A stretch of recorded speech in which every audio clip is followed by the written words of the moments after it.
Hello guys, আসসালামু আলাইকুম। This is marriage প্রোভাইডারের সাথে welcome back to my Facebook page. So guys, এখন আমরা মানাং যাব। মানাং যাওয়ার আগে সর্বপ্রথম আপনার এই যে নেপালি যে ট্যুরিস্ট পুলিশ আছে ওইখান থেকে একটা অনুমতি তো নিতে হবে। আপনি যদি মানাং যান তাহলে ট্যুরিস্ট পুলিশের একটা অনুমতি তো নিতে হবে। সেই জন্য আমাকে এই ইয়াটা দিছে, এই অনুমতি, এই কাগজটা দিছে। এইখানে নাম থাকবে, আপনার পাসপোর্টের নাম্বার থাকবে, এবং এখানে এন্ট্রি ফি হচ্ছে আপনার 1000 টাকা করে।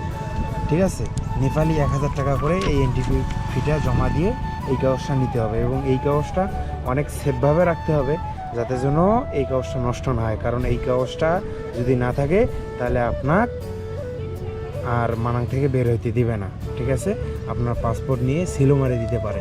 এই জন্য এই কাগজটা অবশ্যই সেফভাবে রাখতে হবে। সো গাইস, দোয়া করবেন। মানাঙের উদ্দেশ্যে রওনা দিতেছি, দোয়া করবেন। আল্লাহ হাফেজ।